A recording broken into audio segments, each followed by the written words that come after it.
What's up, guys? Welcome back to Black Birdie Golf.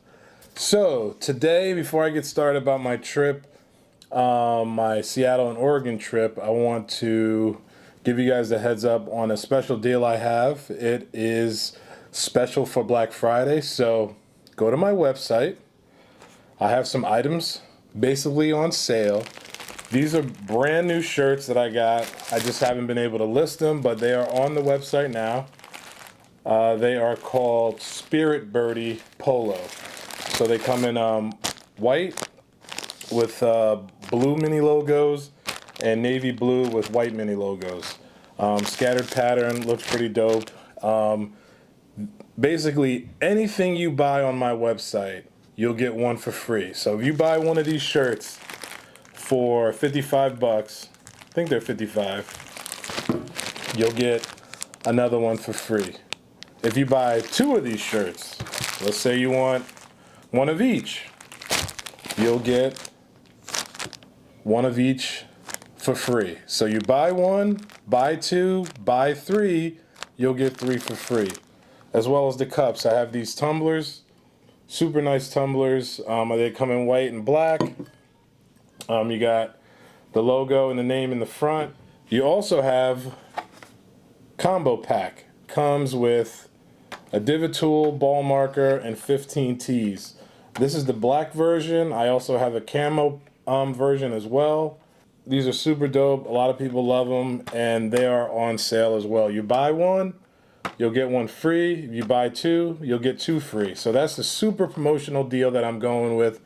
It's from now until the end of December. So get your order-ins now.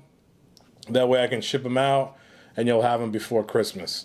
So I'm going to talk a little bit about the trip I had most recently. It was the Seattle and Oregon trip. So basically the plan was I was going to play 3 rounds in Seattle and then have, a get together, hang out with D. Dot and his family. So I did some research, and unfortunately Chambers Bay wasn't available, and I wasn't able to play Chambers Bay. So I had to have a plan B. Plan B was maybe I can take a trip down to Oregon. So basically what I did was on Monday, I flew to Seattle. I got up around 5 a.m. I got to Seattle around, I think it was around 10:30-ish. So I got the rental. I was able to meet D. Dot at his house. I picked him up. And then him and I drove down to Salish Cliffs. That course was absolutely phenomenal. Beautiful course. Amazing. Once I landed, I hit the ground running, basically.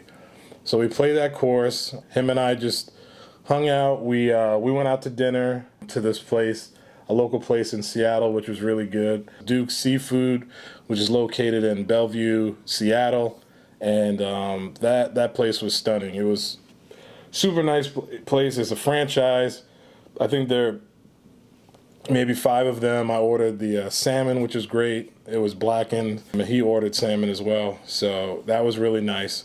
So the second day, which was Tuesday, I woke up in my hotel. It was raining, pretty much abysmal day, all day. But I was lucky enough to get a hookup at a course called Sahali Country Club. Sahali Country Club is rated number 3 in Seattle. It was beautiful, beautiful course. Super green, evergreens everywhere. Some water features on it as well. Tim was an amazing host. He was super nice. And unfortunately, I didn't play all that great. I did have my dope FootJoy rain gear. Just a little review on the Hydrolite waterproof outfit that they sent me. Phenomenal. Look how wet I am. See? Beads off. I got the pants too. Here, I'll show you guys the pants. And I'm not wet at all, guys. Really good product. I also like the fact that it's tight around my neck, and there's no rain or anything going down, my neck or my back or anything like that. So definitely a good product. Check them out. Peace. I also bought some FootJoy gloves that were like fresh on the market. So I had to buy those out there because I didn't have any rain gloves. So that was pretty good. Tuesday night, Dot and I, we hung out, we chilled. After that round, and then I had to catch my flight to Oregon Wednesday morning. I know in the vlog it said I woke up around 6, but actually I woke up at 5. D-Dot picked me up around 5:45, and then I caught my flight that left at 8. It was only like a 45-minute flight.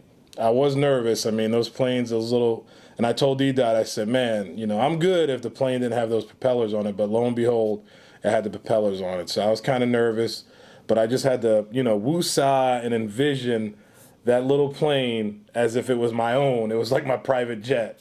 So that's what I did. The flight was pretty good. It was pretty smooth, and you know, I arrived safely.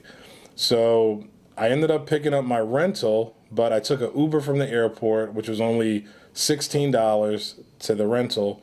It was Hertz. I got a Versa, and the new Versa is actually the back seats fold down, so I was able to fit everything, which was great.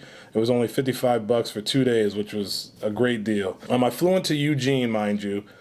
I drove to Bandon Dunes. It took me about 2 hours and 20 minutes. I got there around 12:20 p.m., and I didn't realize that my tee time was at 1. I thought my tee time was at 1:30, but it was actually at 1, so I had to rush. You can tell in the beginning of the vlog that I was like chewing something because I didn't eat anything at all, you know, so I was able to get a sandwich, which was really, really good. I teed off at 1 o'clock. I was kind of in awe because me and D-Dot did a trip to Oregon like in 2018, I think, and just a beautiful facility.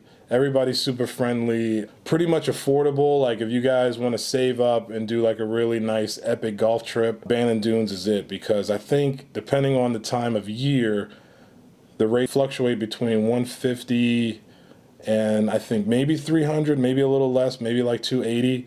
And this is across the board, like from Pacific Dunes to, you know, Old Mac to Bandon Trails. They're all around the same price. I played Sheep Ranch, which was stunning. It was really nice. I call it Pacific Dunes' little brother. It was great. I played from I think it was from the White Tees, and it was only between 61 and 6,200 yards.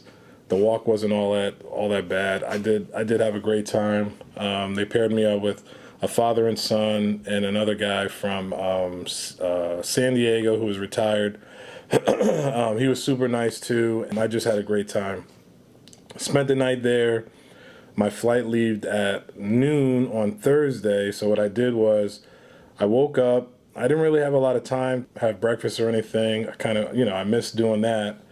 Their breakfast is really good. They have a breakfast buffet, and I think they have like a menu. You know, you can order from a menu, which is really good. And one thing that stood out the last time I was at Bandon Dunes was the blueberry jelly. The blueberry jelly was probably like some of the best jelly I ever had. It was just amazing. And I normally get strawberry jelly, but I never had blueberry before, and I love blueberries, so it was amazing. Anyway, so I drove all the way back. Caught my flight. I took an Uber back from the Hertz rental place, and going from the Hertz rental place to the airport, I think it was like $22. So it was fine, you know. It was affordable.